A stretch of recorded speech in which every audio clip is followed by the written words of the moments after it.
Buenas tardes amigos, soy Nicolás Moraz y en el programa de hoy hablaremos de lo que realmente está sucediendo en España. Hoy develaré los mayores secretos del gobierno español, que involucran tanto al presidente socialista Pedro Sánchez como a su socio, el vicepresidente comunista Pablo Iglesias, quien, como verán a continuación, no me tiene ningún aprecio. Además les contaré cómo se relaciona todo esto con el resto del mundo y en particular con América Latina. Prometí este video hace mucho tiempo, ya que, al igual que en Argentina, la censura en España es cada vez peor.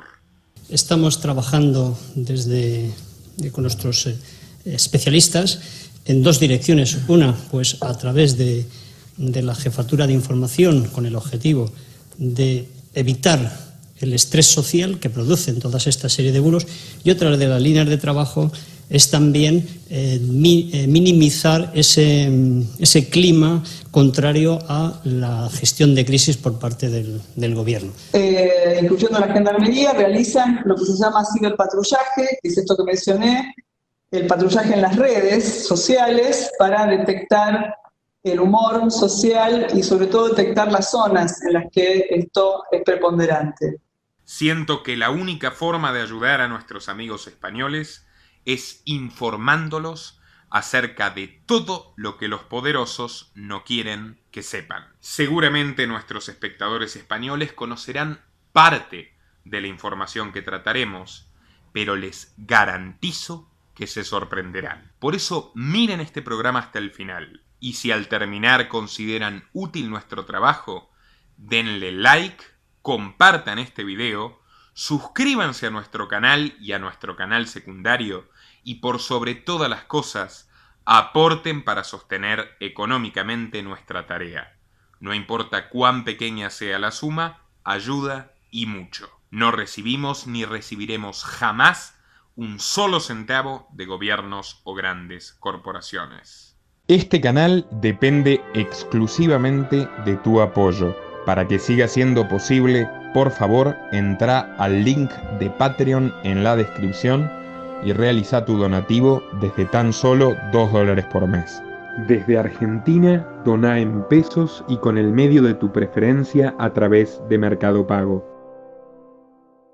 Como les dije en la introducción, los gobiernos de España y Argentina se parecen cada vez más.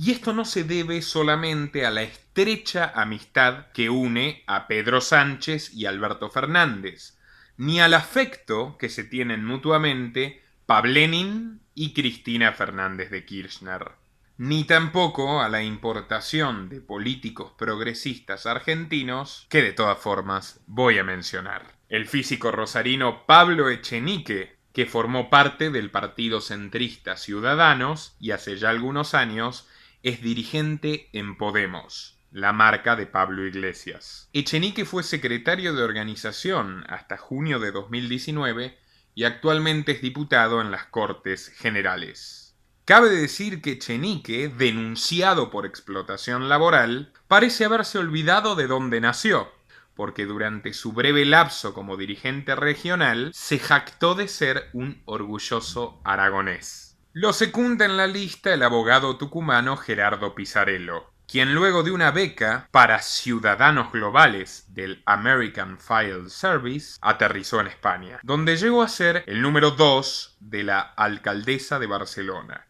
Ada Colau, entonces aliada de Pablo Iglesias. Y después inmediatamente me vinculé a movimientos sociales que luchaban en defensa del derecho a la vivienda. Y ahí fue donde conocí a Ada Colau, que es la actual alcaldesa, porque Ada era portavoz de la plataforma de afectados por la hipoteca. Entonces dedicaba una parte de mi tiempo a ser profesor, pero sobre todo a acompañar esas luchas, a abrir el camino a esos movimientos sociales que comenzaban a impugnar la política tradicional. Como teniente alcalde de Barcelona, Pisarello se hizo célebre por descolgar las banderas de España y Cataluña del balcón del ayuntamiento. Y finalmente también entró al Parlamento Nacional, donde es secretario primero del bloque Catalunya en Comú.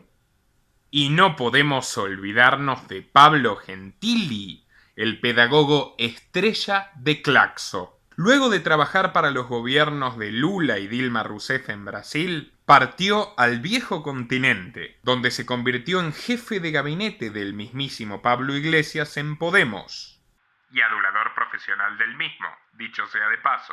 A Gentili se le atribuye haber convencido a Iglesias de aliarse con Sánchez, lo que le permitió aumentar drásticamente su poder pese a la debacle electoral que había sufrido su partido.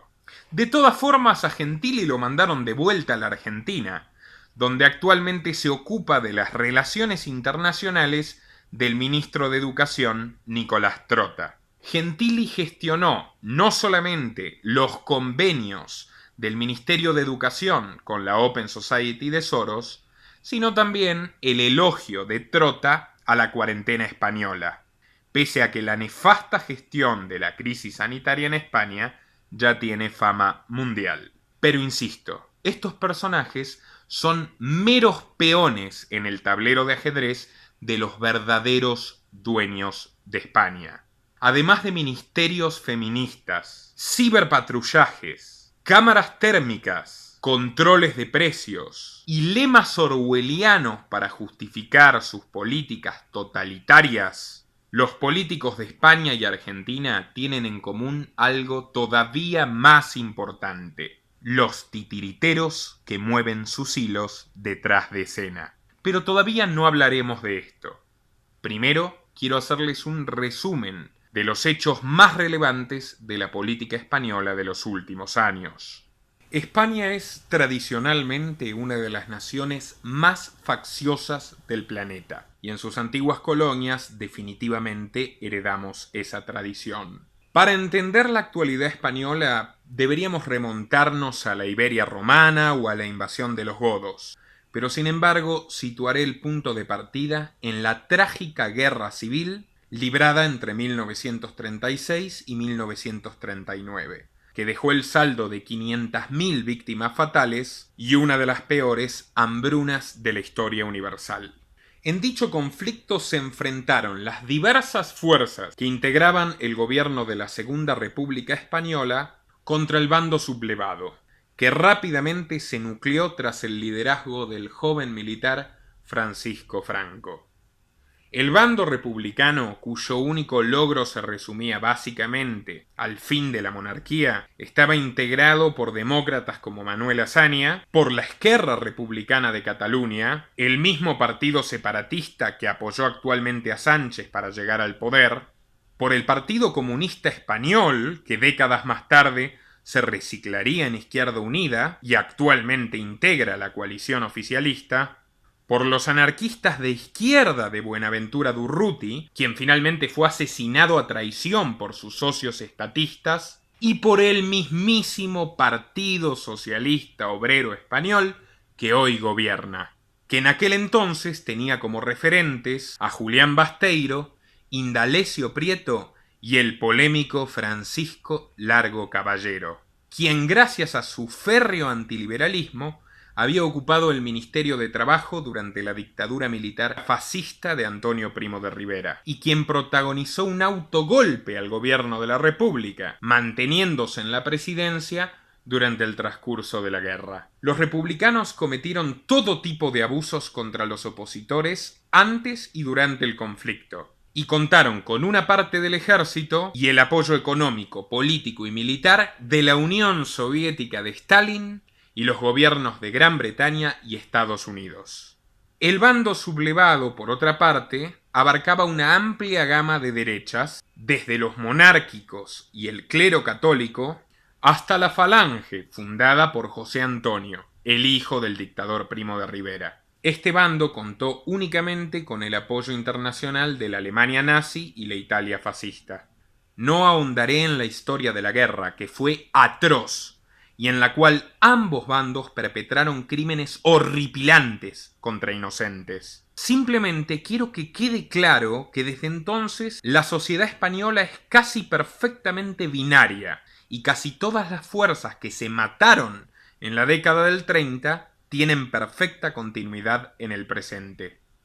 Los sublevados ganaron y se impuso una larga y oscura dictadura de 40 años, encabezada por el victorioso general Franco, que conservó algunos elementos fascistas de la Falange, pero le dio rápidamente una impronta nacionalista y católica, apartándose de Hitler y Mussolini, al tiempo que estos eran derrotados en la Segunda Guerra Mundial. La posguerra duró prácticamente 2 décadas, durante las cuales España se mantuvo reducida a la absoluta miseria, dependiendo exclusivamente del apoyo de líderes afines, como el filofascista argentino Juan Domingo Perón, que sostuvo con trigo y oro al régimen de Franco, y luego finalmente se exiliaría allí bajo su protección.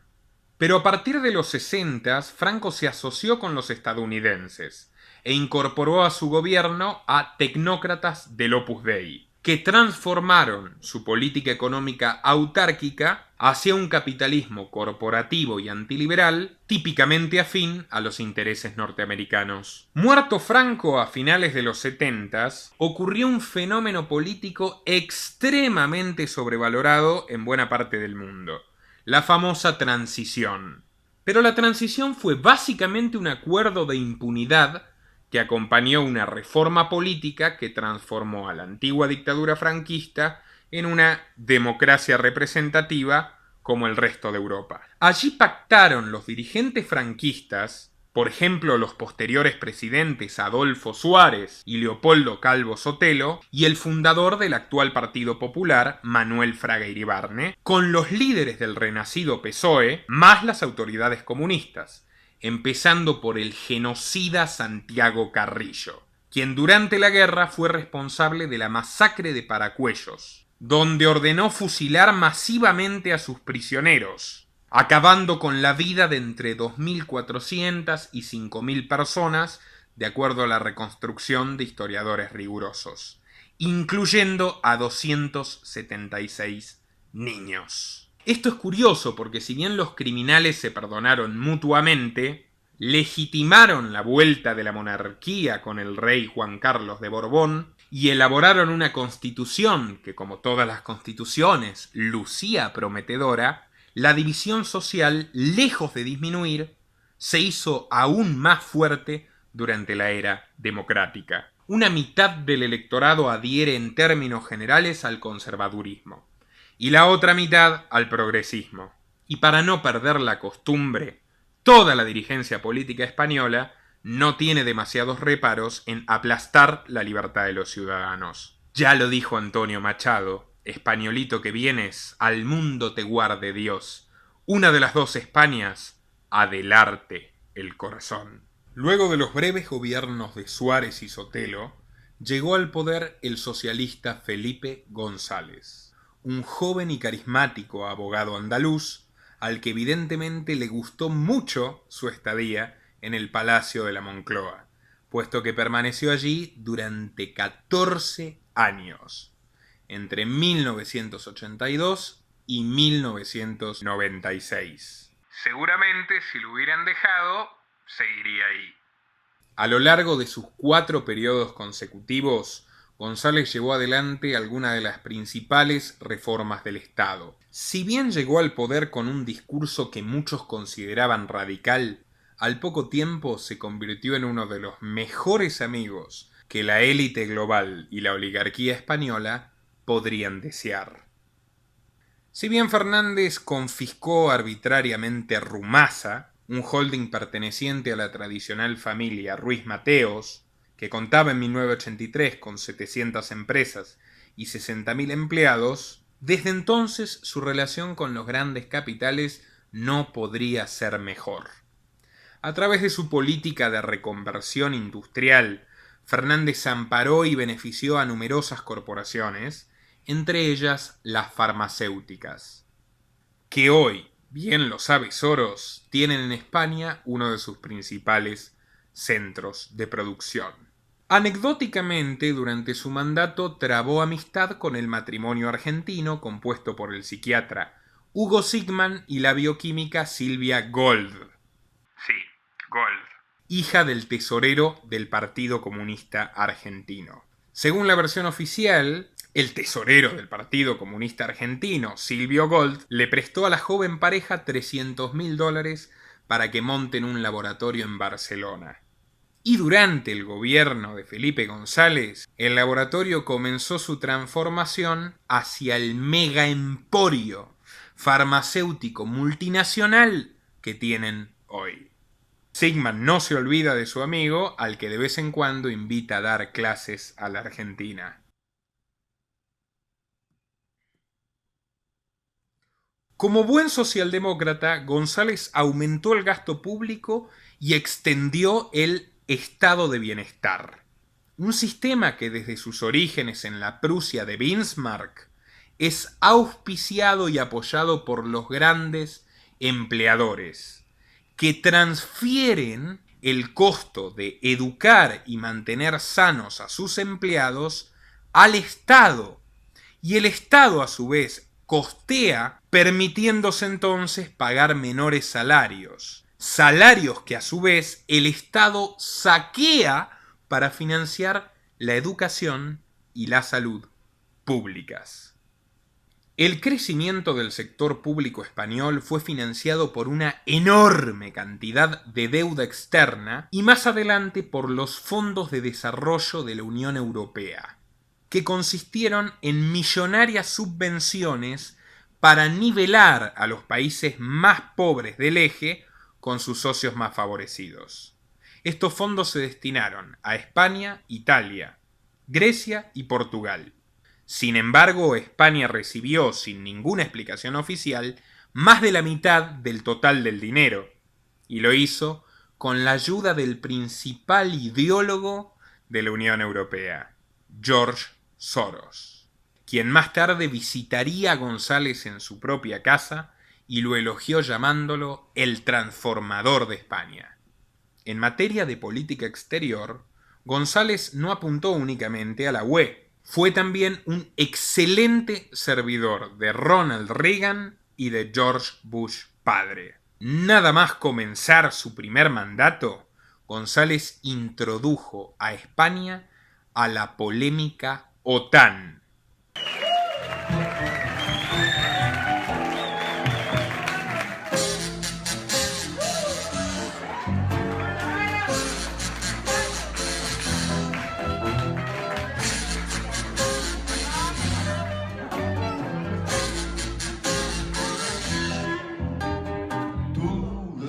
Si te votan, tú sacarnos de la OTAN, tú convencer mucha gente, tú ganar gran elección, ahora tú mandar nación, ahora tú ser presidente, y decir que esa alianza ser de toda confianza, incluso muy conveniente. Lo que antes ser muy mal, permanecer todo igual, hoy resultar excelente. Hombre blanco hablar con lengua de serpiente. Fue además un auténtico visionario en cuanto a los medios de comunicación, abusando de las potestades del Estado para entregar licencias a televisiones o emisoras radiofónicas. Y además selló una alianza de sangre entre el socialismo y el principal holding mediático del país, el Grupo Prisa, que años más tarde lo contrataría como asesor con una millonaria suma. Este hábil malabarista logró sucesivas victorias electorales pese a estar acusado de ejercer una férrea censura y arrastrar una larga lista de escándalos de corrupción, incluyendo la financiación ilegal de su partido con dinero alemán de la Fundación Socialdemócrata Friedrich Ebert y enormes cantidades de fondos provenientes de la banca española. Pero finalmente su hipocresía le costó cara. Este supuesto paladín de los derechos humanos llevó adelante una guerra antiterrorista contra la organización armada vasca ETA. ETA asesinó a cientos de inocentes y sumió en el terror a toda España. Pero sin embargo, su contrincante no fue más digno. Se demostró que el gobierno de González creó y financió con dinero de los contribuyentes a los GAL, grupos paramilitares dedicados al asesinato, el secuestro, la tortura y la extorsión, que para colmo de los colmos desaparecieron y asesinaron a campesinos inocentes confundiéndolos con miembros de ETA. La justicia española, colonizada por sus amigos, los salvó de pagar responsabilidades penales por sus actos, pero en cuanto a su carrera política, sí había llegado a su fin. En las políticas educativas, en las políticas sanitarias, en las políticas, en definitiva, que son capaces de cohesionar socialmente al país. Y deseo que todos los ciudadanos españoles y que todos ustedes lo sepan, yo no quiero cambiarlo todo. Yo quiero conservar las cosas buenas que se hayan hecho. En las elecciones generales que él mismo convocó en marzo de 1996, resultó perdedor frente al Partido Popular. Desde entonces y hasta el presente, González se dedica a trabajar como cabildero de las mismas corporaciones que benefició durante su gobierno, sumando otro capítulo a la larguísima historia universal del amor entre empresarios incompetentes y políticos intervencionistas. Y ahora repasemos brevemente a su sucesor, José María Aznar, también abogado e inspector de Hacienda, que gobernó España durante 2 periodos entre 1996 y el año 2004. Aznar llegó a liderar al PP de la mano de su mentor, el fundador de los populares, Manuel Fraga Iribarne, quien ocupó el Ministerio de Turismo durante la dictadura de Franco, al frente de una coalición de conservadores nostálgicos del franquismo y demócratas pseudoliberales. Aznar profundizó el rumbo económico y diplomático emprendido por González. Como ferviente europeísta, también se benefició de las subvenciones millonarias de la Unión Europea y celebró la entrada en vigencia del euro, pese a que esto encareció el costo de vida de la mayoría de los españoles y supuso una pérdida de competitividad que hasta el día de hoy no han sabido ni querido compensar. Si bien es cierto que durante su gestión se experimentó un gran crecimiento económico, esto sucedió en gran medida gracias a la mega burbuja inmobiliaria que inflaron la Fed y el Banco Central Europeo y que finalmente explotaría en la crisis del 2008.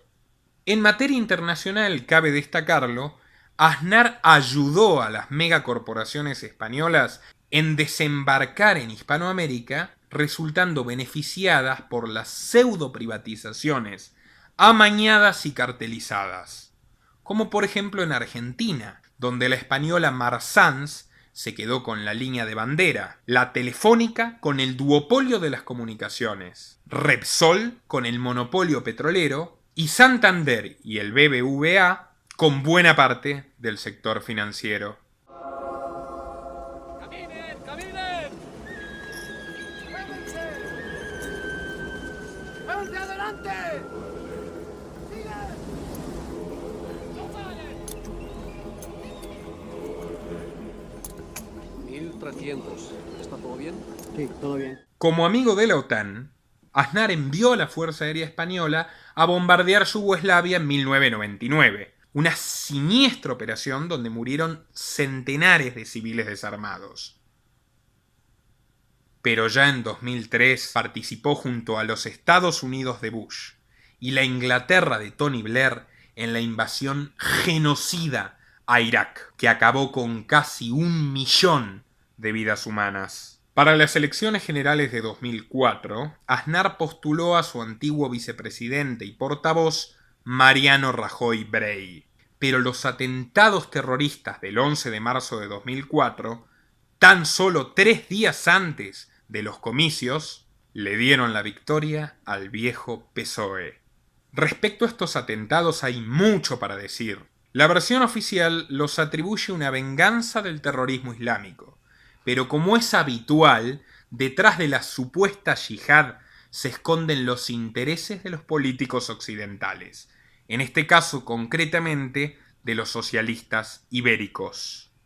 Tanto el periódico El Mundo como la radio COPE y en puntual el investigador Luis del Pino reunieron evidencias contundentes de que nada había de cierto en el relato de los hechos, y por lo tanto el único condenado, Jamal Sougam, no era más que un chivo expiatorio víctima de la mala suerte y el abuso policial. Sobre toda esta trama que llevó a un inocente a la cárcel donde aún permanece y lo hará el resto de su vida, y dejó impune la muerte de 191 personas, recomiendo el documental El nuevo Dreyfus, del cineasta francés Cyril Martin. Para su jubilación, Aznar siguió el camino de su antiguo enemigo, Felipe González, incluyendo el cabildeo pago, una discreta amistad con George Soros, pero añadiendo como adicional a FAES. FAES es un think tank con el que Aznar se asegura muy buenos ingresos y que a su vez financia y colabora con otros lobbies pseudoliberales del tercer mundo, como por ejemplo la Fundación Libertad de Rosario, dedicada básicamente a realizar lobby entre los socialistas santafesinos y los grandes emprebendarios argentinos. Pero su sucesor, José Luis Rodríguez Zapatero, batió todos los récords, convirtiéndose sin duda en uno de los gobernantes más serviles y más liberticidas de la historia contemporánea. Zapatero hizo de España un verdadero laboratorio de experimentación social de la élite mundial, con los españoles como conejillos de indias. Durante la campaña electoral, Zapatero había prometido, retengan esto, combatir al terrorismo y retirar a España de cualquier acción militar en el exterior.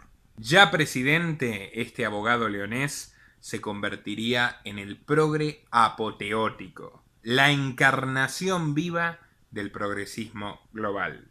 Pero antes de contarles sobre su presidencia, quiero hacer un breve repaso sobre un interesante capítulo de su biografía que, por supuesto, prefiere ocultar. Me ciño a una fuente de confianza que mucho dista de ser una bloguera conspiranoica. Me refiero a la ex eurodiputada irlandesa Patricia McKenna, conocida internacionalmente por sus investigaciones contra la corrupción. Según McKenna, Zapatero llegó a liderar al PSOE gracias al apoyo explícito del Grupo Bilderberg.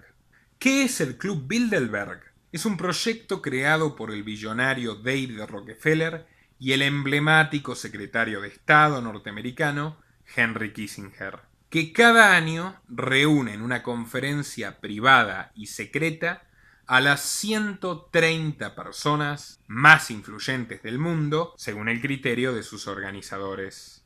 Más allá de las exageraciones y verdades sobre esta sociedad secreta, sorprende la participación que tuvo Trinidad Jiménez en la reunión del 1 de junio del año 2000 en Bruselas. ¿Por qué sorprende?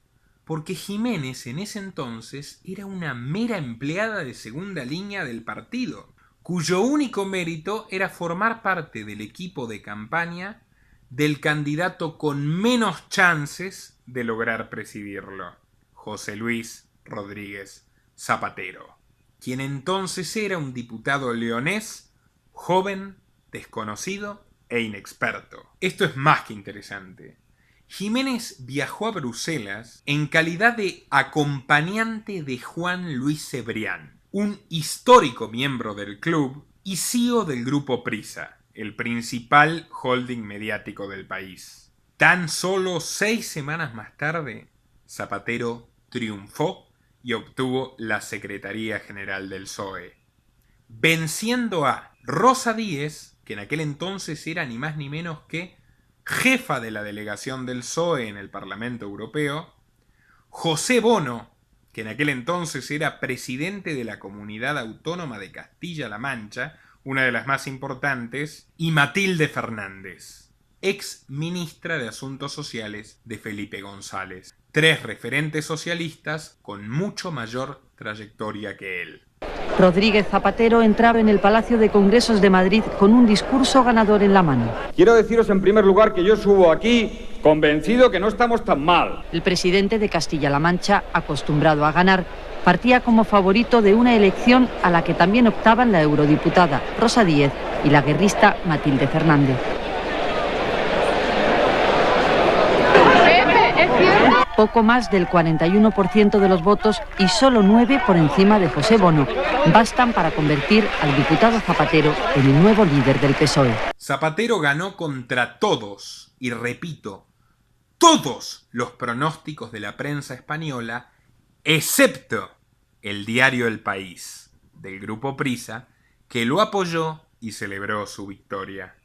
Zapatero nombró inmediatamente a Trinidad Jiménez como secretaria de Relaciones Internacionales del PSOE, y posteriormente la nombraría ministro de Sanidad y canciller. Años más tarde, ya en el gobierno, ambos serían invitados oficiales del grupo Bilderberg. Es más, de acuerdo a la página 66 del libro El Club Bilderberg, la realidad sobre los amos del mundo, de la periodista de investigación Cristina Martín Jiménez, la oficiosa Trinidad le confirmó en una entrevista su pertenencia oficial y su membresía activa a dicha organización. Es más, para la reunión del año 2010 se eligió la ciudad española de Sitges como sede y Zapatero resultó el principal orador. Aunque según el escritor Daniel Stulin, especialista en el tema, decepcionó a los presentes y esto tuvo incidencia en su posterior salida del poder. Dato curioso, aquella fue la primera ocasión en la que Bill Gates participó de los encuentros de Bilderberg, y aquella vez, según sus propios dichos, expuso sobre el rumbo de la Organización Mundial de la Salud que él ya financiaba, la lucha contra la pobreza y las energías renovables, que hoy le están reportando enormes beneficios gracias a la difusión del teletrabajo a partir de la pandemia que declaró la OMS. Tan solo un año antes, en 2009, Bill Gates se había reunido con Zapatero. Juntos acordaron la digitalización del sistema educativo español, que generó enormes beneficios a Microsoft, y a su vez Zapatero le concedió dinero de los contribuyentes españoles para su proyecto de lucha contra la malaria. En dicho encuentro, además, Bill Gates reseteó y configuró la computadora personal de Zapatero. Y no es un chiste. ¿Y qué pasó con sus amigos del grupo Prisa? Les contestaré con este editorial del diario El Mundo del 12 de enero del año 2006. También el hombre más poderoso de España, dueño de un imperio que extiende sus tentáculos en Hispanoamérica, ha recibido este año un regalo de Reyes. Solo que su benefactor no ha sido Melchor, ni Gaspar, ni Baltasar, sino el gobierno de Zapatero. Jesús de Polanco, dueño del grupo Prisa, editor del diario El País, estará sin dudas satisfecho. El obsequio consiste en una rebaja del IVA a la televisión de pago desde el 16% actual hasta un 7%. Afecta las cuotas de abono de la televisión digital, es decir, a Digital, monopolio de la televisión satelital en España, perteneciente a Prisa.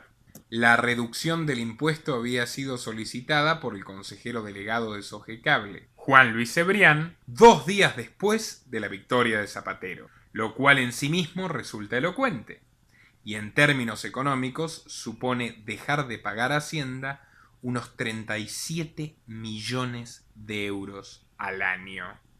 No se puede decir que Zapatero sea un tipo malagradecido. Ya en la presidencia de España, Zapatero no se valió solamente de Prisa para construir la hegemonía progresista de los medios de comunicación, algo que hoy utiliza Pedro Sánchez. También autorizó en 2005 la creación de La Sexta, una nueva cadena de televisión que es hoy la más importante de España. Y el 14 de diciembre de 2011, tan solo 5 días antes de abandonar el poder, Zapatero autorizó la fusión empresarial de La Sexta con Antena 3, pasando por alto lo que dictan las propias leyes españolas sobre competencia. Dijo el gran George Orwell, justamente en su libro Mi Guerra Civil Española, donde relata su experiencia como corresponsal y combatiente: yo sabía que los medios de prensa tergiversaban la realidad, pero ahora sé que inventan hechos que no han ocurrido y omiten por completo verdades mayúsculas. Zapatero construyó un auténtico imperio mediático a su favor, y les puedo asegurar que no fue servil únicamente al creador del coronavirus, perdón, al creador de Microsoft. Juan Francés, quien fuera jefe de prensa de la Secretaría de Estado de Zapatero, admitió en su libro Que vienen los lobbies, del año 2013, que durante aquel gobierno no hubo una sola ley que no haya sido creada e impulsada por los grupos de presión. Y esto es mucho decir, porque Zapatero, al igual que sus amigos kirchneristas, multiplicó la cantidad de leyes y regulaciones en forma exponencial. Y curiosamente, en ambos lados del océano, algunas de esas leyes parecen calcadas, incluso plagiadas. Repasemos las principales medidas del gobierno de Zapatero. En 2004, durante su primer año de gestión, firmó el Tratado de Roma, que consagra la Constitución Europea como una norma superior a todas las constituciones de los Estados miembros.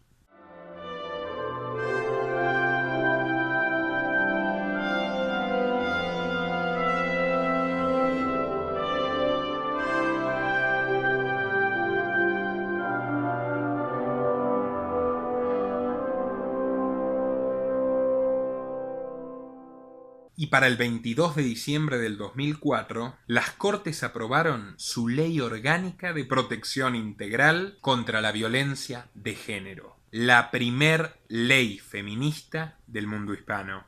Hemos dedicado leyes, esfuerzos, medios y recursos, y dedicaremos aún muchos más para combatir con toda la energía la lacra intolerable de la violencia machista que hace sufrir a tantas mujeres. Es realmente difícil resumirles esta ley, a la que le dediqué un capítulo entero de mi libro Feminismo, Sociedad Anónima. Redujo al mínimo la necesidad de pruebas, denuncias de maltrato u abuso contra varones heterosexuales, habilitando la detención inmediata como medida cautelar y abriéndole la puerta a un millonario negocio, el de las organizaciones no gubernamentales convocadas para auxiliar a los jueces en estos casos, decenas de las cuales finalmente resultaron filiales de la Open Society de George Soros, el principal lobista del planeta. La ley española se recicló con cambios mínimos en la ley María da Pena de Brasil en el año 2006, impulsada entre otros por el entonces asesor del Ministerio de Justicia de Lula da Silva, Pedro Vieira Bramovay, hoy director regional de las Open Society de Soros. Y poco más tarde, en el año 2009, en la Ley de Protección Integral para prevenir y erradicar la violencia contra las mujeres de Argentina. En lo que respecta a España, la ley feminista se convirtió en la principal causa de encarcelamiento de la historia, generando hasta el presente 2 millones de denuncias, casi 900.000 detenciones, y todo esto pese a que el propio Observatorio de Violencia de Género de la Justicia Española demuestra que tan solo el 20% terminaron en condena. Condenas plenamente discutibles, puesto que son resultado de un proceso inquisitorial sin las más mínimas garantías y derechos para los acusados. Según un informe de la Asociación Europea de Ciudadanos contra la Corrupción, presentado en enero del 2016, 1 millón de esas denuncias falsas se recompensaron con miles de millones de euros de fondos de la Unión Europea, destinados tanto a las ONGs amigas de Soros como a subsidios para las falsas víctimas. En enero de 2005, Zapatero condonó una deuda de 60 millones de euros al gobierno argentino, pidiendo a cambio que se invierta ese dinero en educación. tal y como pidieron Daniel Filmus y George Soros ante la UNESCO. En junio, las Cortes aprobaron su ley para el matrimonio de personas del mismo sexo, convirtiendo a España en el tercer país del mundo en aceptarlo.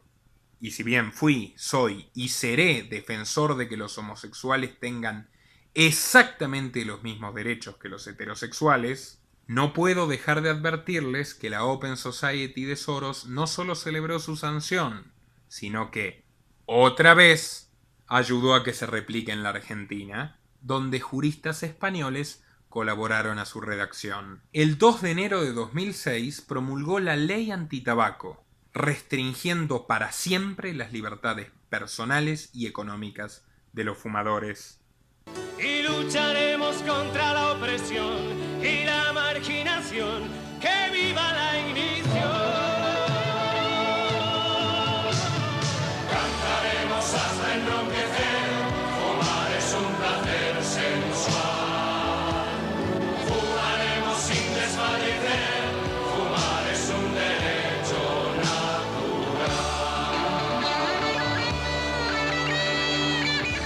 Ese mismo año, y siguiendo prolijamente las instrucciones de Soros, apoyó el referéndum por un estatut que le otorgue mayor independencia a la comunidad autónoma de Cataluña, por aquel entonces gobernada por el PSC, filial catalana del PSOE, y por Esquerra Republicana.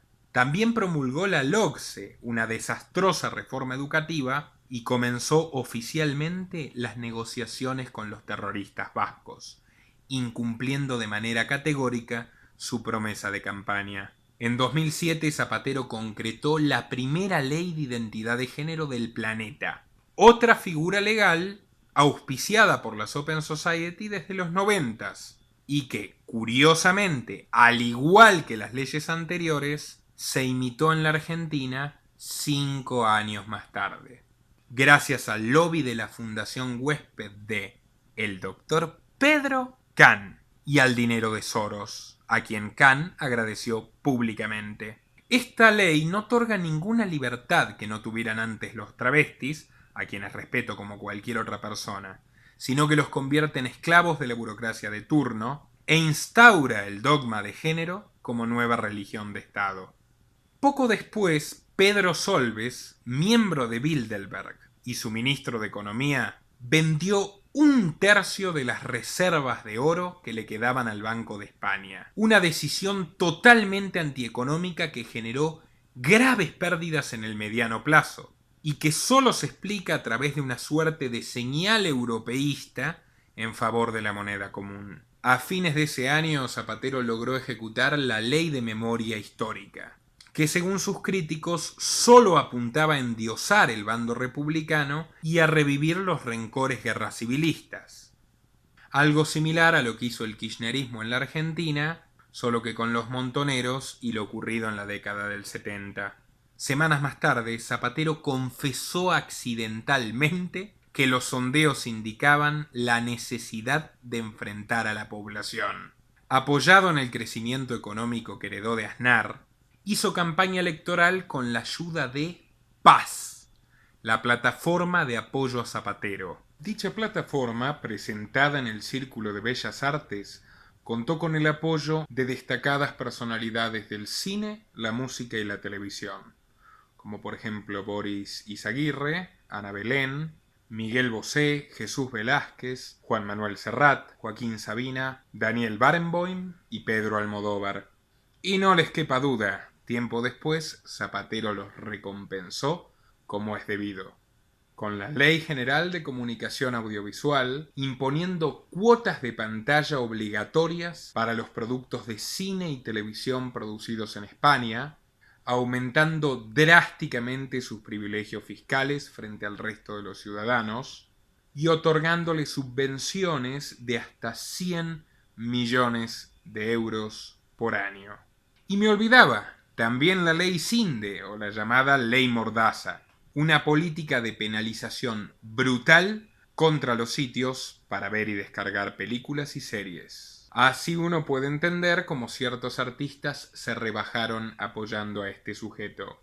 Decía don Francisco de Quevedo, poderoso caballero es don dinero, pues quien le trae al lado se hace hermoso aunque sea fiero. Pero bueno, de la mano de sus bufones y cortesanos, ZP se impuso nuevamente sobre los populares de Rajoy en las elecciones del 2008, conquistando así su segundo periodo presidencial. Pero esta vez ya no sería tan fácil. Con el estallido de la burbuja inmobiliaria comenzó la crisis global, que devoró rápidamente el ficticio bienestar de la economía española, desnudando a su vez sus principales debilidades: una deuda externa insostenible, un Estado gigantesco e impagable, especialmente si se toma en cuenta las autonomías, un mercado desvirtuado por el intervencionismo estatal y un sistema bancario absolutamente fraudulento. En enero de 2008, pese al récord de inflación y desempleo y a la peor caída de la bolsa en 130 años, Zapatero le dijo al obsecuente periodista Pedro J. Ramírez que la crisis era una falacia catastrofista. No sé por qué me recuerda a alguien que conozco. Un proyecto para una España próspera y una España decente. España es un país que se ha convertido en la 8ª potencia económica del mundo. Hemos superado en renta per cápita a Italia. Un país que atiende a los jóvenes, que ha creado 3 millones de empleos en esta legislatura, más de la mitad para las mujeres. Un país que apoya a los mayores. En este periodo hemos subido las pensiones mínimas un 30%, la mayor subida de pensiones en una legislatura en la democracia. Un país que defiende a las mujeres. También entró en vigencia el endurecimiento de las penas para quien conduzca bajo los efectos del alcohol, equiparando a un temerario conductor borracho con alguien que sencillamente se tomó una copa de vino.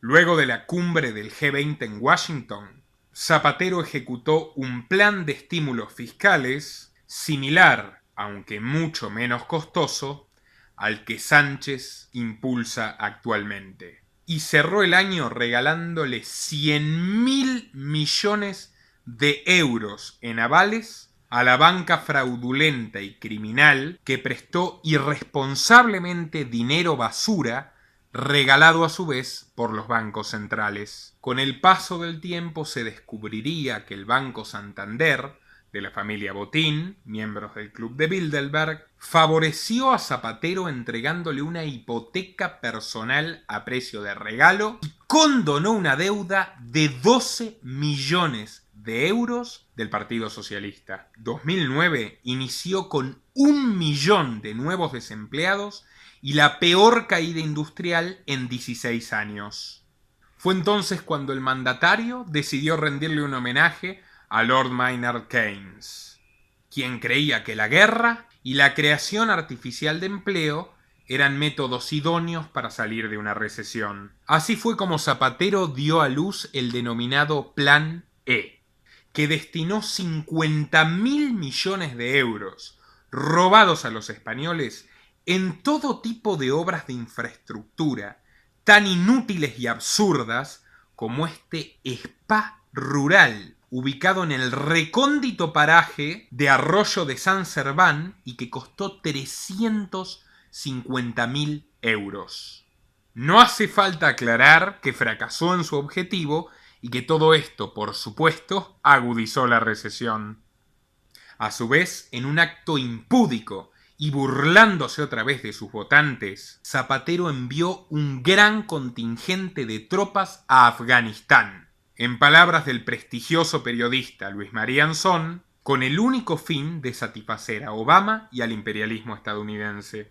Como si faltara algo para enterrar definitivamente su retórica humanista, Zapatero endureció la ley de extranjería, limitando el ingreso de inmigrantes y alargando el plazo de detención arbitraria de los indocumentados a 60 días.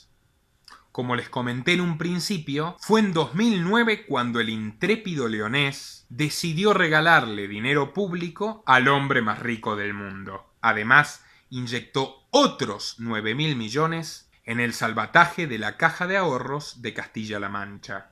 Para 2010, Zapatero arremetió contra la natalidad y lo hizo en la nación más envejecida del planeta, donde ya en aquel entonces nacían menos niños que los ancianos que mueren. Los socialistas impusieron la Ley Orgánica de Salud Sexual y Reproductiva e Interrupción Voluntaria del Embarazo. Argentinos, ¿les suena de algo?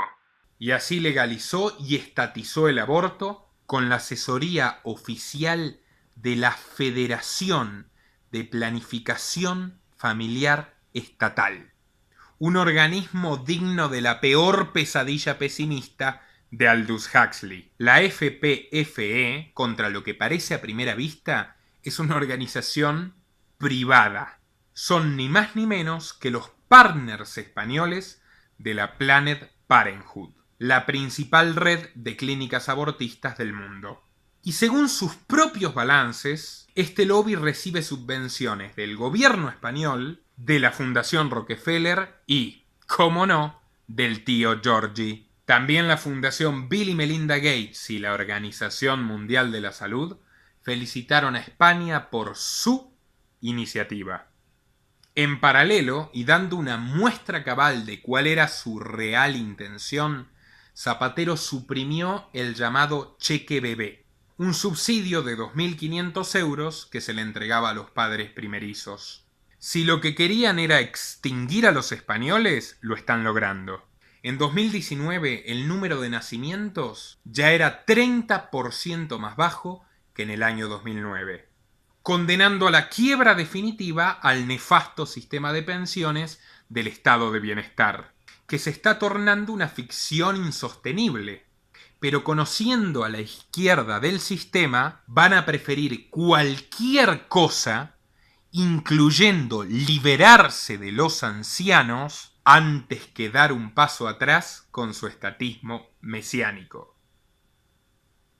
El mayor problema que tiene la economía es cómo administrarse la economía frente a la salud.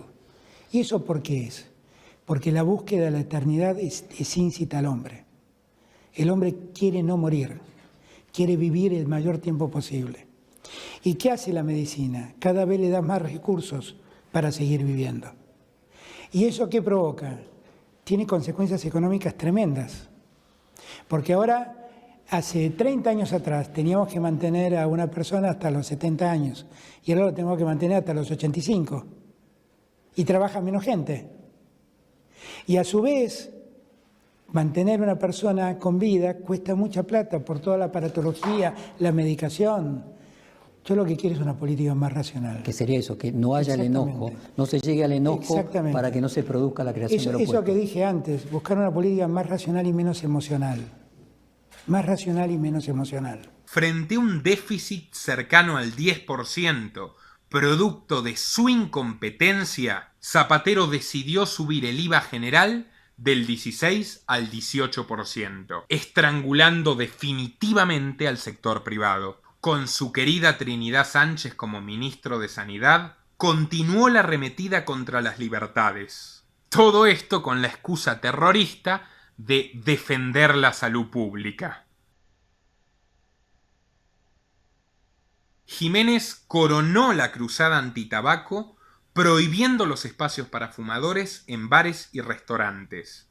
Y además, cual Grinch que se roba la Navidad, prohibió la venta de golosinas y de refrescos en escuelas y en cercanías de las escuelas. Su jefe, cada vez más odiado por la ciudadanía, se arrastró de rodillas hacia uno de sus principales mecenas. ¿Quién más? Pero lejos de recibir lo que esperaba, apenas le dieron una palmada en el hombro y de vuelta a casa.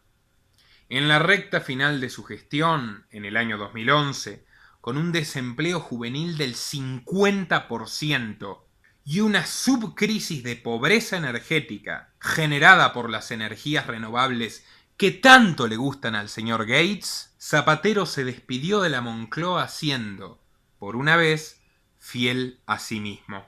Recortando libertades, derrochando dinero ajeno, rescatando corruptos y matando inocentes.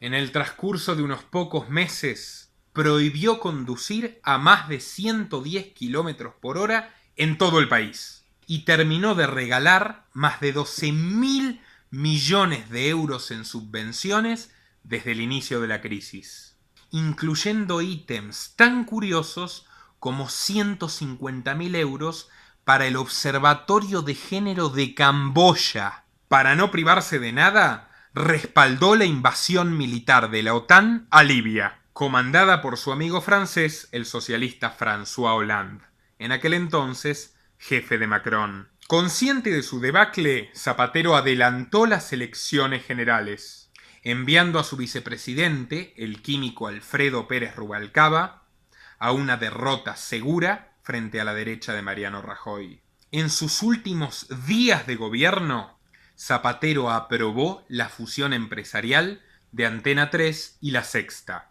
preparando el terreno para el regreso del socialismo.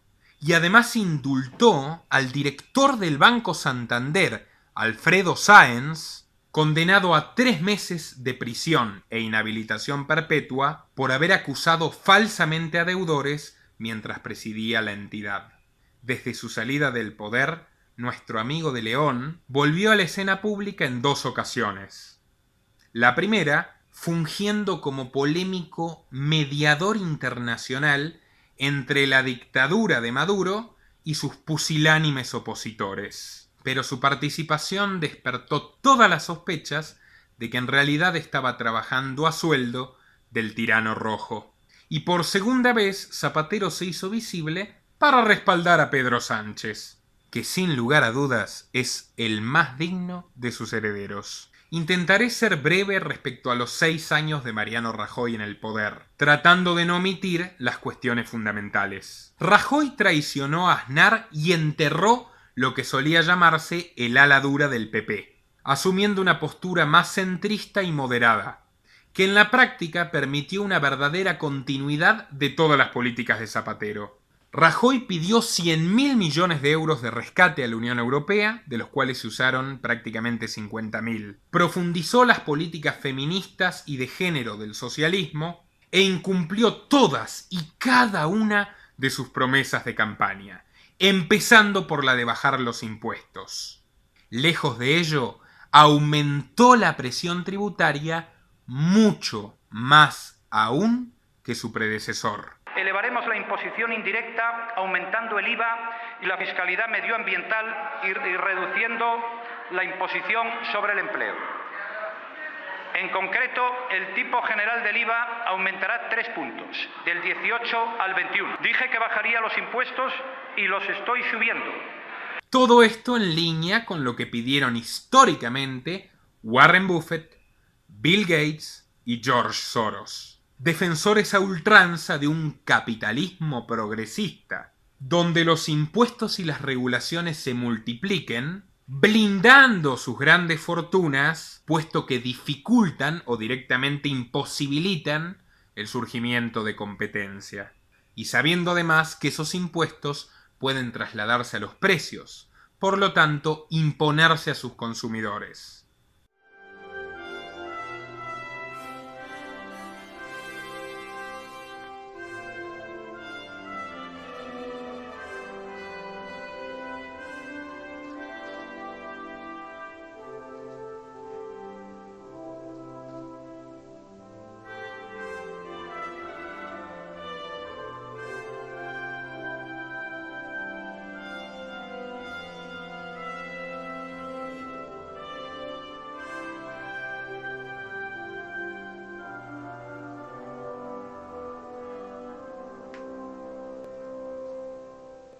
En consecuencia, estos 3 señores, alérgicos enemigos de la libertad de empresa, compensaron a su nuevo servidor con miles de millones de euros de inversiones.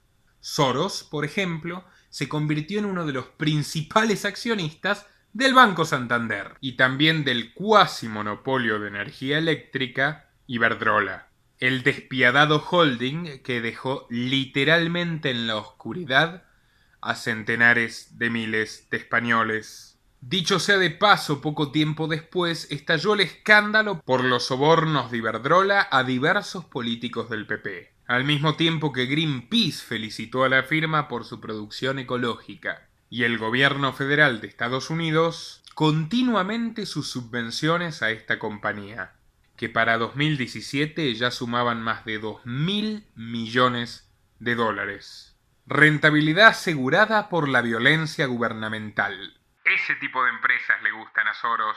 En 2013, de hecho, la Open Society abrió finalmente sus oficinas en España y eligió para su sede a la ciudad de Barcelona.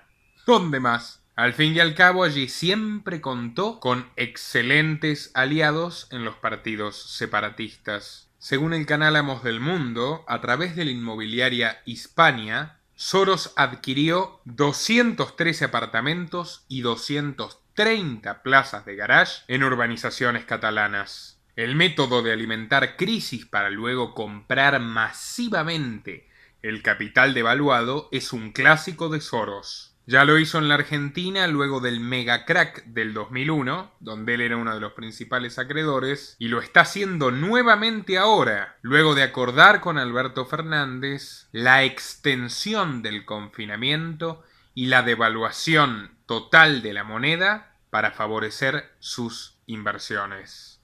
Desde que desembarcó en Barcelona, el magnate húngaro desembolsó más de 70.000 euros para el minúsculo Instituto de los Derechos Humanos de Cataluña, cuyo presidente David Bondia organizó un evento a favor del separatismo catalán en la sede de la ONU en Ginebra. Pero esto es calderilla frente a los 2.800.000 euros que Soros donó al Independent Diplomat, básicamente el centro de operaciones del lobby catalán en Nueva York. ¿Qué persigue Soros apoyando la independencia de Cataluña? Según el periodista de investigación especializado en temas de inteligencia, Juan Antonio Castro, apunta a crear un Estado probeta absolutamente subordinado a la Unión Europea y a otras instituciones transnacionales de las cuales Soros participa. Y por supuesto con una clase gobernante absolutamente genuflexa, absolutamente dependiente y fiel a sus intereses. De acuerdo a lo que documenta en su libro Soros rompiendo a España, el dinero del célebre empresario fue clave en el antes, durante y después de la Declaración Unilateral de Independencia, que puso en jaque al gobierno de los populares. Rajoy reaccionó tarde y débilmente frente al desafío, aplicando prácticamente de mala gana el artículo 155 de la Constitución para detener a los líderes independentistas e intervenir la Generalitat. El gobierno ha tenido que aplicar el artículo 155 de la Constitución. No era ni nuestro deseo ni nuestra intención. No lo fue nunca. Fue entonces cuando Open Democracy, Project Syndicate y otras iniciativas periodísticas afines a Soros desplegaron un operativo mundial para investir al preso Junqueras y al prófugo Puigdemont de la categoría de perseguidos políticos, traicionando abiertamente al huésped de la Moncloa. En resumidas cuentas, si Rajoy dejó algún legado, fue ni más ni menos que el fin de 40 años de bipartidismo. Durante su primer mandato apareció Podemos, un partido eurocomunista con reticencia a etiquetarse, fundado por 3 politólogos y profesores de la Universidad Complutense. Juan Carlos Monedero, a quien con 20 años enfrenté por su defensa de la dictadura chavista, y sus 2 discípulos favoritos, Íñigo Errejón y Pablo Iglesias Turrión. Se le atribuye al propio Rajoy y a su vicepresidenta Soraya Sáenz de Santamaría, gran amiga del grupo La Sexta, la maquiavélica maniobra de alimentar a Podemos para debilitar al PSOE. Puede que haya algo de cierto en esta tesis, dado que es innegable que a partir de 2013, Pablo Iglesias pasó de ser un total desconocido a una suerte de estrella televisiva que pasaba más tiempo en la pantalla durante el prime time que los propios presentadores.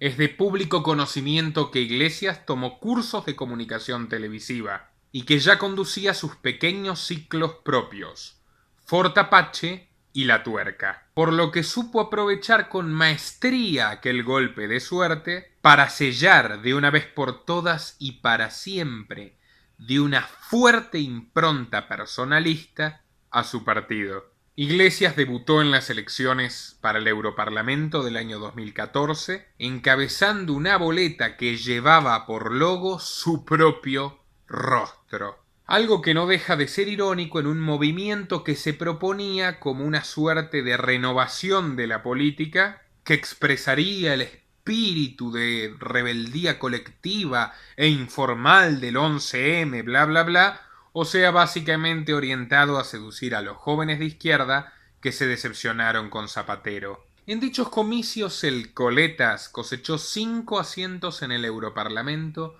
contando el suyo, pero valiéndose de la ayuda del PP y por supuesto de los medios progres, en las elecciones nacionales de 2015 dio el gran salto, arrebatando una enorme porción del electorado socialista y convirtiéndose en un indiscutido líder parlamentario, posición que mantuvo en la repetición electoral de 2016 con 45 diputados. Pero a ver, un momento. ¿Quién es realmente Pablo Manuel Iglesias Turrión? Hijo de una abogada sindical y de un profesor de historia, Pablo Iglesias nació en 1978, en el seno de un hogar de izquierdistas militantes, que por esa razón le pusieron Pablo, en honor al histórico fundador del PSOE, Pablo Iglesias Posse. A sus 13 años se mudó al barrio obrero de Vallecas. Y hasta el día de hoy hace gala de esa experiencia, pese a que era hijo de profesionales y jamás en su vida realizó ningún trabajo que demande algún tipo de esfuerzo que no sea intelectual. Y eso partiendo de la base que trabajó esforzando su cabeza. Acorde a la tradición familiar estudió Derecho, licenciándose en el año 2001, pero luego continuó con la carrera de Ciencias Políticas, bajo el padrinazgo del ya citado profesor. Para el 2006 se incorporó a la Fundación Centro de Estudios Políticos y Sociales, donde llegaría a formar parte del consejo directivo. Dicha organización, que se declara anticapitalista, declaró como clientes a los gobiernos bolivarianos de Rafael Correa en Ecuador, Evo Morales en Bolivia y por supuesto el teniente coronel Hugo Chávez en Venezuela. Dichos gobernantes entregaron generosas sumas de dinero a Pablo Iglesias, Juan Carlos Monedero e Íñigo Errejón por sus servicios de asesoría. En 2007 Pablo Iglesias partió a Cambridge, beneficiándose de una beca otorgada por el entonces príncipe Felipe. Aquí pueden ver al supuesto jacobino republicano estrechando agradecido la mano del Borbón. Pero pese a todo, Pablo insiste en describirse a sí mismo como un hombre común. Demagogo hasta el hartazgo, ha pasado de llamar al himno cutre, pachanga, fachosa, a autodenominarse como el mayor de los patriotas. España, para la izquierda, una vez que terminó la guerra civil, está perdida. No sirve para hacer política en Cataluña, en Galicia y en el País Vasco, y es un agregador con el que gana la derecha. No sé si os dais cuenta, yo cada vez que voy a los medios de comunicación hago, contorsionismo para decir esos patriotas de pulserita roja y gualda que venden la soberanía a Bruselas. Ser patriota es defender los servicios públicos, ser patriota es defender los derechos sociales, pero yo no puedo decir España. Yo no puedo decir España. Yo no puedo utilizar la bandera rojigualda. Yo puedo pensar y decir yo soy patriota de la democracia y por eso estoy a favor del derecho a decidir y de que la educación y la sanidad sea pública. La respuesta es no hay nada que hacer, perdimos la guerra. Acusado de recibir millonario financiamiento por parte de los gobiernos de Venezuela y de Irán, lo que pocas personas dicen es que Pablo Iglesias encabezaba la lista de aliados confiables del Open Society Institute de George Soros en Bruselas. Pero bueno, Continuemos con la biografía de Pablo. Luego de 11 años viviendo de los impuestos de los españoles como profesor, debutó en 2010 como conductor del modesto programa televisivo La Tuerca, vigente hasta el día de hoy, que siempre llamó su atención por esa estética rara, nostálgico-soviética, podría decirse. En 2011 asesoró a Izquierda Unida, el tradicional partido comunista que años más tarde domesticaría, y allí empezó a noviar con la dirigente Tania Sánchez, que con el paso de los años sería relegada al más oscuro de los exilios. Para 2012 desembarcó en la cadena internacional Hispan TV, donde se convertiría en la principal estrella, y también empezó a escribir en el diario Público, que curiosamente acababa de despedir a la mitad de sus empleados a través de una maniobra espuria. ¿Quién es el dueño de Público? Un personaje más que interesante, Jaime Roures, un millonario de origen trotskista que pasó de la Cuarta Internacional, al fin y al cabo financiada por los Rockefeller, hay que decirlo, al sillón de CEO y fundador de La Sexta.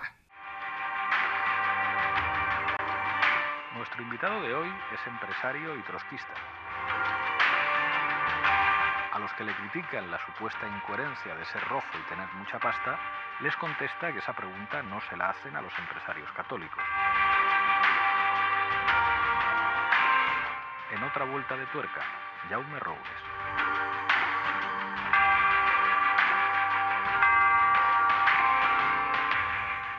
Roures pasó de blindar a Zapatero a construir, poquito a poco, la figura de Pablo Iglesias, en tanto que el tímido gobierno de Rajoy revalidó una vez más su fusión con Antena 3.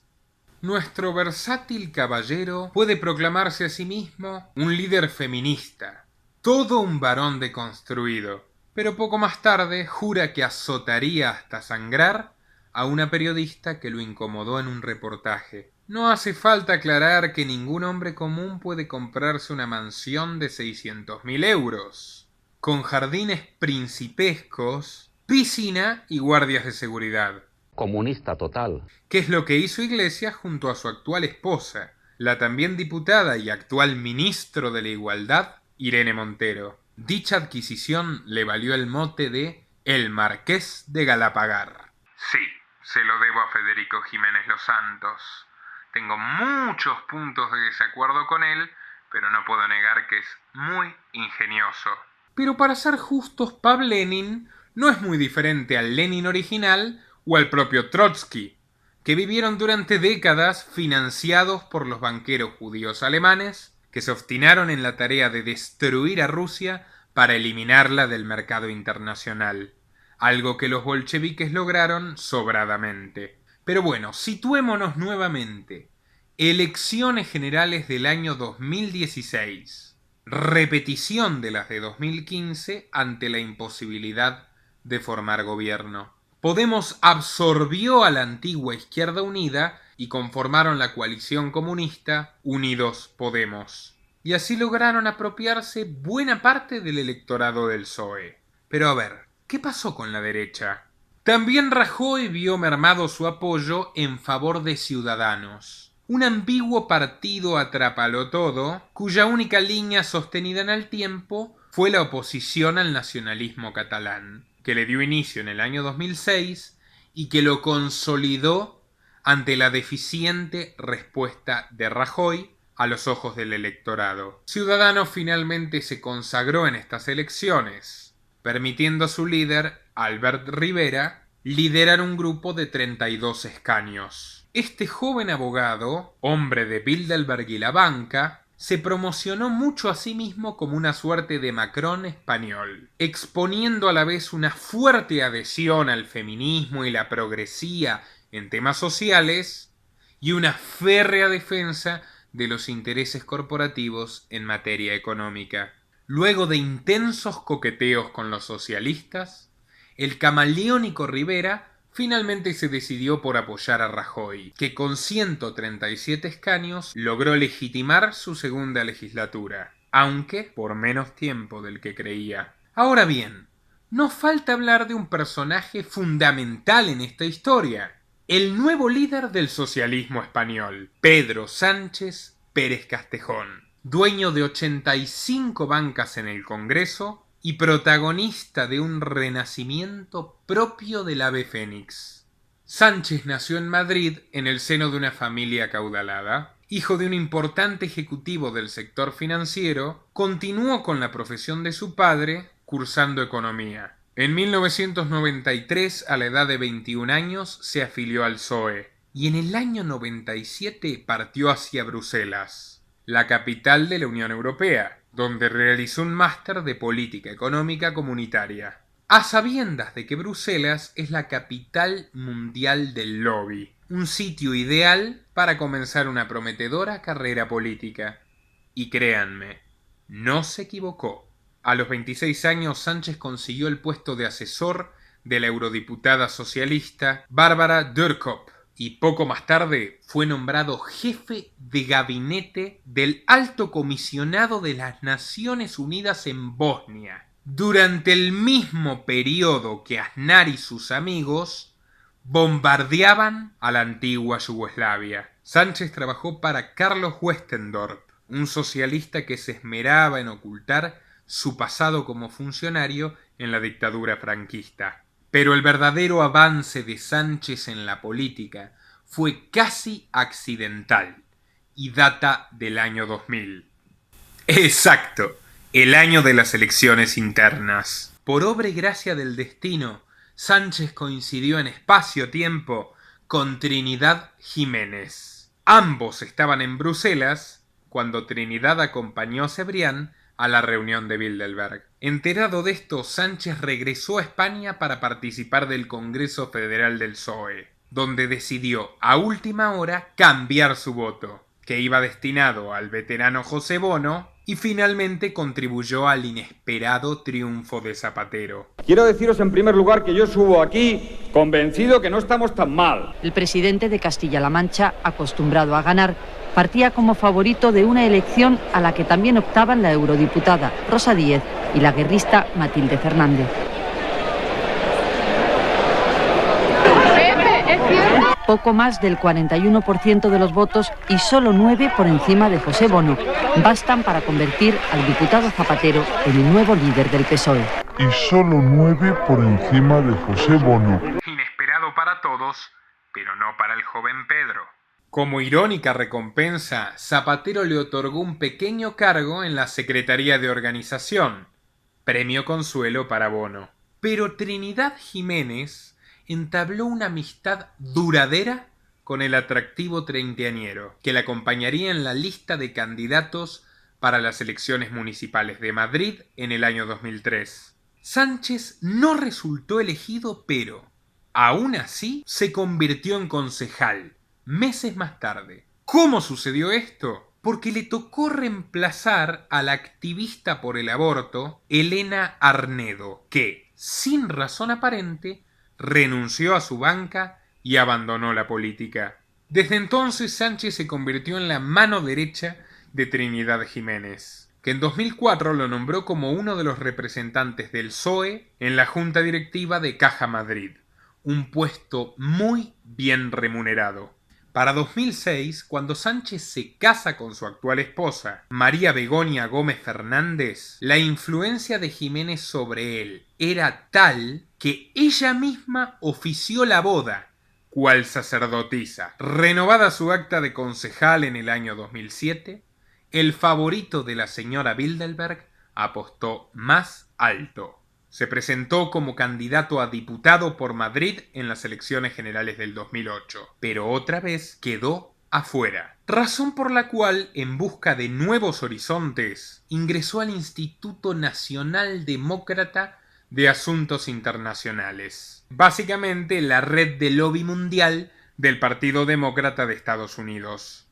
Y mientras jugaba a veedor de elecciones y asesor de países en vías de desarrollo, créanlo o no, el protegido de la entonces ministra de Sanidad de Zapatero logró su objetivo una vez más. Luego de la renuncia de Pedro Solbes, también miembro de Bilderberg, Sánchez lo reemplazó, quedándose con su escaño en el Congreso de los Diputados. Cuando su protectora pasó del Ministerio de Sanidad al Ministerio de Relaciones Exteriores, Sánchez ingresó a la Comisión de Asuntos Exteriores de las Cortes. Para las elecciones de 2011, Sánchez quiso renovar su escaño, pero fiel a su tradición de fracasos electorales, quedó escasamente por debajo de los votos necesarios para lograr su objetivo. Es más, ocupaba el 11º puesto de una lista en la que los primeros 10 fueron finalmente elegidos. Trinidad sufrió ese mismo año una severa derrota en las elecciones internas para definir el candidato a presidente de la Comunidad de Madrid, razón por la cual no pudo ayudar a su joven amigo. Entonces Sánchez se retiró de la política durante 1 año y medio, en el que afirma haber trabajado como consultor de empresas extranjeras, aunque nunca jamás especifica cuáles. Asimismo se doctoró en la Universidad Camilo José Cela, presentando una tesis fraudulenta escrita por otra persona. Y aunque parezca increíble, no hay 2 sin 3. En 2013 volvió al Congreso para reemplazar a la renunciante Cristina Narbona. A fines de ese año presentó un libro que supuestamente sí escribió él, acompañado de la tía Trinidad y de otro exministro de Zapatero, Miguel Sebastián, también miembro del Club Bilderberg. Y Sánchez juntó valor y se decidió a seguir el arriesgado camino de Zapatero. A pesar de no haber pertenecido nunca a la ejecutiva del PSOE, se postuló para liderar el partido en las elecciones primarias de 2014. Y por primera vez en su vida ganó en buena ley, con más de 40.000 avales que lo consolidaron como sucesor de Alfredo Pérez Rubalcaba. Por tanto, Sánchez se convirtió en líder de la oposición a Rajoy y candidato presidencial para las generales de 2015. Y esa no fue su única victoria, porque el 11 de junio siguiente viajó a Austria, donde se estrenó, de una vez por todas, como invitado oficial del Club de Bilderberg. Reunión a la que asistió de la mano de Ana Botín, de Banco Santander, y el omnipresente José Luis Cebrián. En los comicios de diciembre, el PSOE sufrió el batacazo de Podemos, echando por tierra los sueños de Sánchez, que reunió apenas 90 escaños. Pese a ello, el flamante secretario apostó por ser investido presidente buscando el apoyo de otras fuerzas, y así se lo propuso al rey Felipe. Pese al ida y vuelta con Ciudadanos, no lo logró. Rivera apoyó a Rajoy. Sánchez perdió. Pero el socialista no solo tuvo que enfrentar el trago amargo de la derrota, su propia cúpula decidió derrocarlo. Y el 28 de septiembre de 2016, 17 miembros de la ejecutiva del PSOE renunciaron al unísono para forzar la dimisión de Pedro Sánchez. Horas antes de la investidura de Rajoy, el madrileño, ya depuesto, entregó también su acta de diputado. Desde entonces dijo dedicarse a una gira por España, donde buscaría el apoyo del socialista de a pie. Pero esta versión idílica y caudillesca no se condice, al menos del todo, con lo que pasó realmente. Lo cierto es que Sánchez, consciente de que se jugaba la última bala, liquidó su agenda. Empezó por sus amigos de Bilderberg, siguió por el grupo Prisa, pero finalmente llamó a la persona indicada. Madeleine Albright, ex secretaria de Estado de Bill Clinton y su antigua jefa en el Instituto Nacional Demócrata.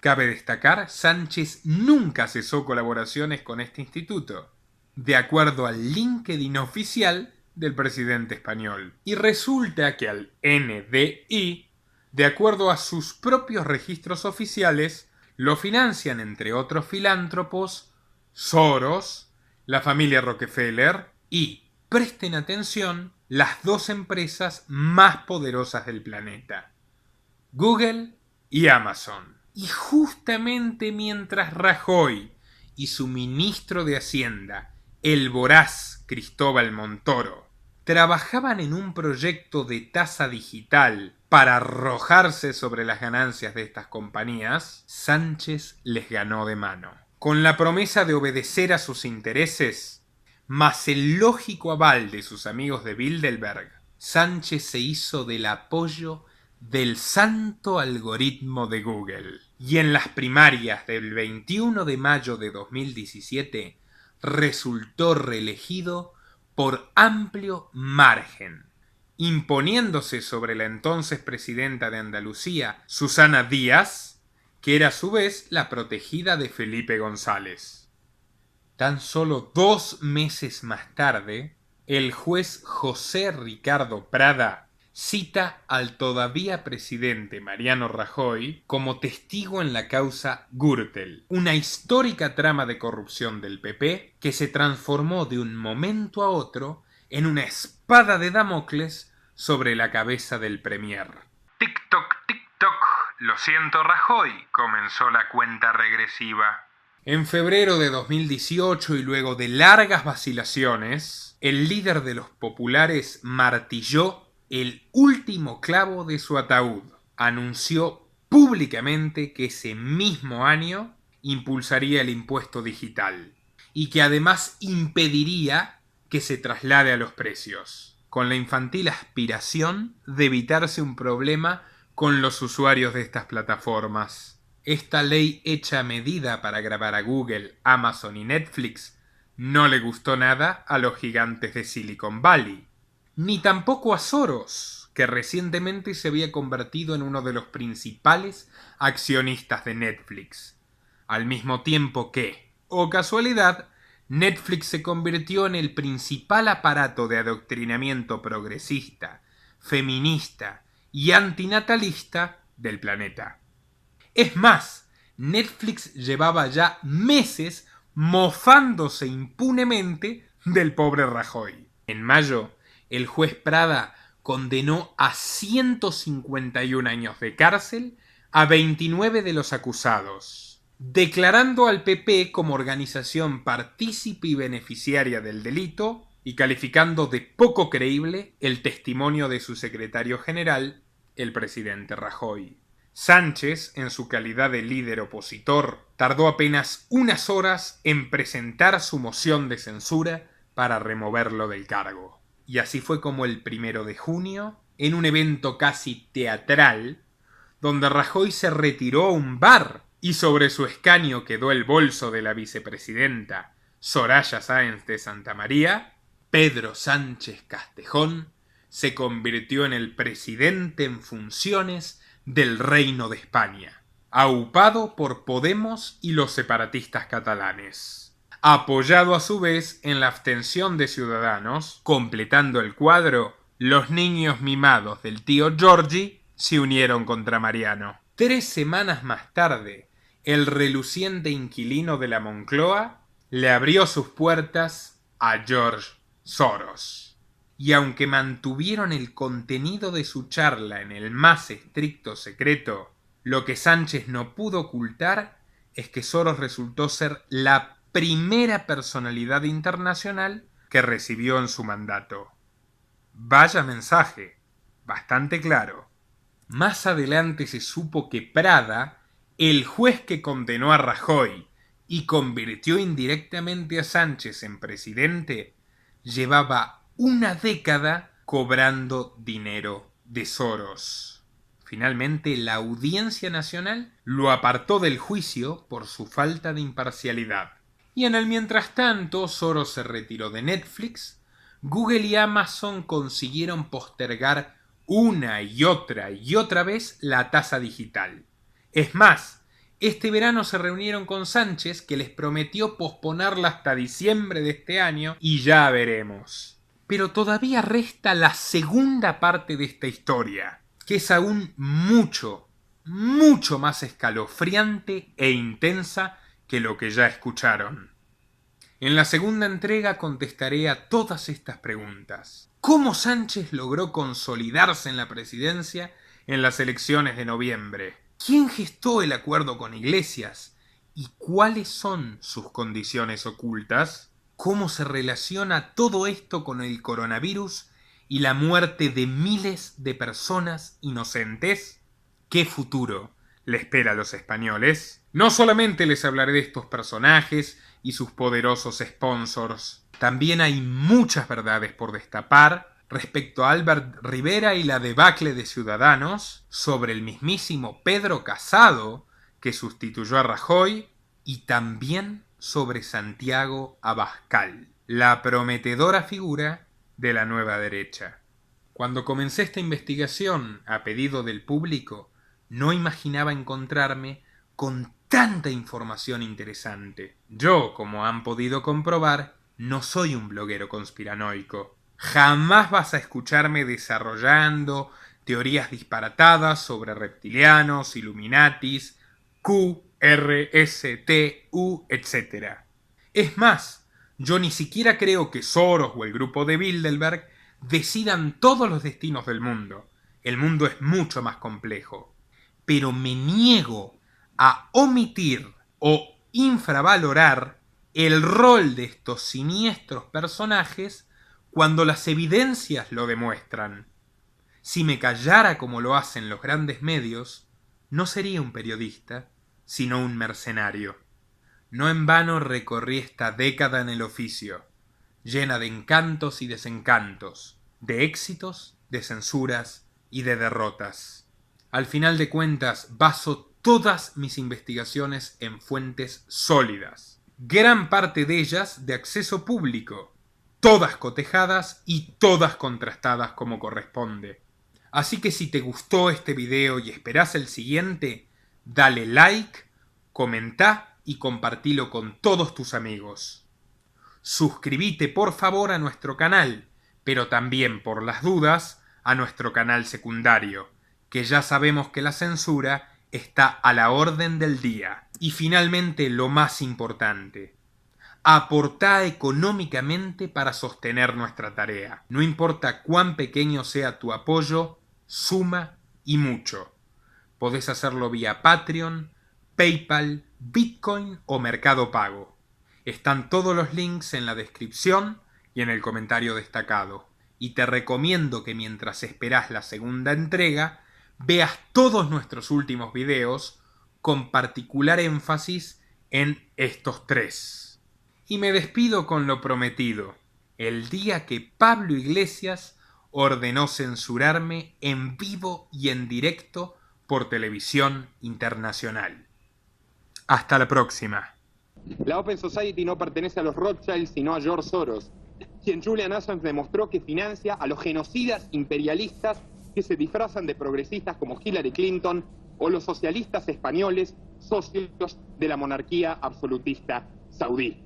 Julian Assange ha perjudicado en numerosas ocasiones al servicio de inteligencia israelí, ni más ni menos, lejos de haberse capacitado con él, y se le ha puesto precio a su cabeza por haber cometido esa... Ya lo cortaron. Te están cortando, Nicolás. Por favor, repítelo porque te cortaron. Pues se nos fue, o no quisieron que acabara de hablar. O no quisieron que acabara de hablar.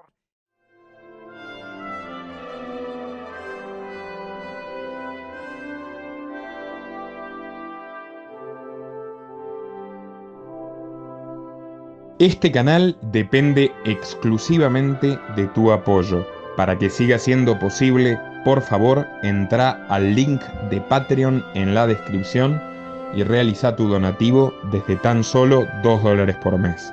Desde Argentina, doná en pesos y con el medio de tu preferencia a través de Mercado Pago.